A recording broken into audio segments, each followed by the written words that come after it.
23 मार्च शहीद आज़म भगत सिंह सुखदेव राजगुरु जी का शहादत दिन तो है ही, और साथ साथ राम मनोहर लोहिया जी की जयंती भी। पर आने वाले दिनों में महात्मा ज्योतिबा फुले को याद करेंगे, तो 14 अप्रैल को डॉक्टर बाबा साहेब अम्बेडकर जी के संविधान निर्मिति में योगदान को भी याद करेंगे। लेकिन आज हम इन सब से प्रेरणा लेकर देश में जो हालात है उस पर क्या कहना चाहते हैं। हम चाहते हैं कि गैर बराबरी खत्म हो। इतनी बड़ी गैर बराबरी है कि 1% सबसे धनिक लोगों के हाथ में 40% संपत्ति तो है ही, पर एक एक अब्जाधीश एक दिन में 1000 से 1600 करोड़ रुपए कमा रहे हैं, और उसी पूंजी के आधार पर वो प्राकृतिक पूंजी जो आदिवासियों का, दलितों का, किसानों, श्रमिकों का आधार है, और हम सब के लिए उस प्राकृतिक पूंजी के बिना जीना ही संभव नहीं है।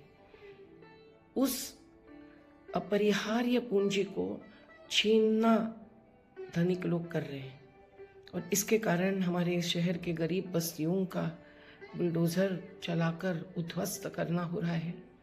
तो पहाड़ी पट्टी के लोग हो, किसी नदी खोरे घाटी के लोग हो, या कोई किसानों की ज़मीन हो, इस पर भी आज आघात हो रहा है।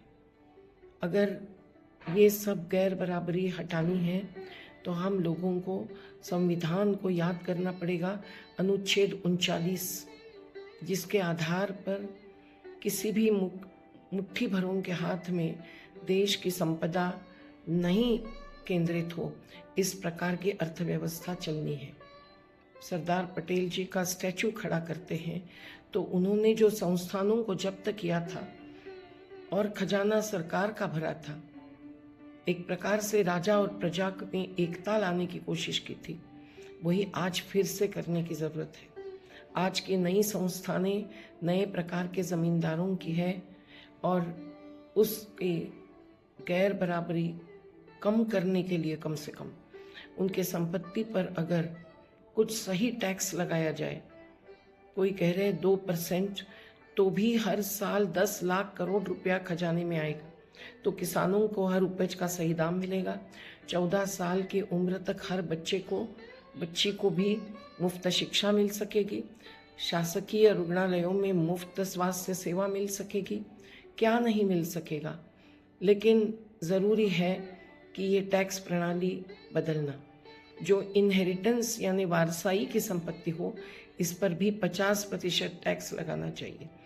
क्या ये टैक्स लगाना संभव नहीं है?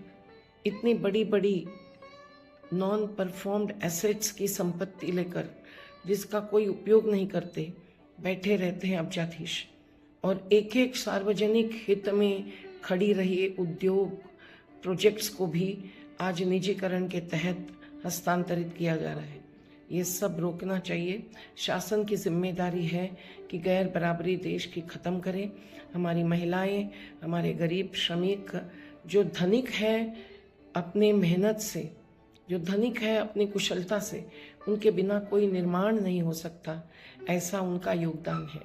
तो उन सभी लोगों को न्याय मिले, इसके लिए साथियों हम सब लोगों ने अब ये एक अभियान चलाना चाहिए, जिसका रूपांतर आंदोलन में भी हो सकता है। और यही मौका है आज 23 मार्च से 14 अप्रैल तक का, कि जिसमें हम लोग ये अलग अलग प्रकार से आवाज़ उठाए और पहुँचाए घर घर तक, गली गली तक। जिंदाबाद।